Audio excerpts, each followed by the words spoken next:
ಜಗಳಾಡೋ ತರದಲ್ಲಿ ನಾನೇ ನಿಮ್ಗೆ ಹೋಗಿ ಬಾರೆ ಅದು ಅವಶ್ಯಕತೆ ಇರಲಿಲ್ಲ, ಯಾಕಂದ್ರೆ ನೀವು ವಯಸ್ಸಲ್ಲಿ ದೊಡ್ಡವರು.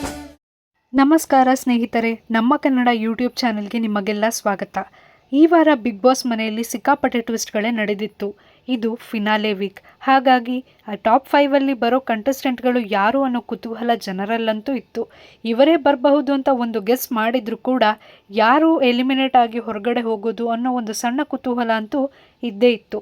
ಅದರಲ್ಲೂ ಮಿಡ್ ವೀಕ್ ಎಲಿಮಿನೇಷನಲ್ಲಿ ಬಿಗ್ ಬಾಸ್ ಅವರು ಒಂದು ದೊಡ್ಡ ಟ್ವಿಸ್ಟನ್ನೇ ಕೊಟ್ಟರು. ಎಲ್ಲರನ್ನೂ ಮನೆಯ ಒಳಗಡೆ ಕರೆದು ಯಾರಾದರೂ ಒಬ್ಬರನ್ನು ಎಲಿಮಿನೇಟ್ ಮಾಡುವಂಥ ಈ ಪ್ರಕ್ರಿಯೆಯಲ್ಲಿ ಧ್ರುವಂತ್ ಅವರು ಎಲಿಮಿನೇಟ್ ಆಗಿ ಹೊರಗಡೆ ಹೋಗಿದ್ದಾರೆ. 6ನೇ ಸ್ಥಾನಕ್ಕೆ ಧ್ರುವಂತ್ ಅವರು ತೃಪ್ತಿ ಪಟ್ಟುಕೊಳ್ಳಬೇಕಾಗಿದೆ.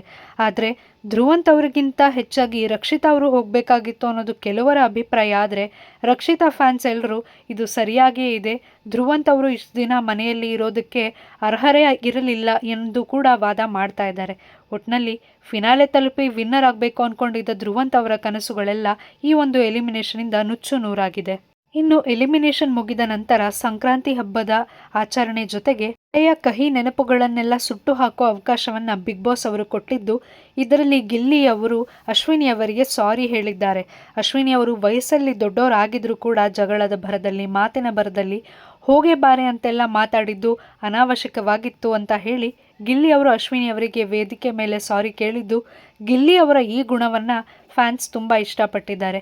ಯಾವಾಗಲೂ ಲವಲವಿಕೆಯಿಂದ ತಮಾಷೆ ಮಾಡಿಕೊಂಡು ಜಗಳ ಆಡಿಕೊಂಡು ಎಲ್ಲರನ್ನೂ ರೇಗಿಸ್ಕೊಂಡು ಇರ್ತಾ ಇದ್ದ ಗಿಲ್ಲಿ ಅಶ್ವಿನಿ ಅವರಿಗೆ ಈಗ ಸಾರಿ ಕೇಳಿದ್ದು ನಿಜಕ್ಕೂ ಗಿಲ್ಲಿ ಎಷ್ಟು ಒಳ್ಳೆ ಮನಸ್ಸಿರೋಂಥ ಹುಡುಗ ಅಂತ ಅಭಿಮಾನಿಗಳಿಗೆ ಫುಲ್ ಖುಷಿಯಾಗಿದೆ.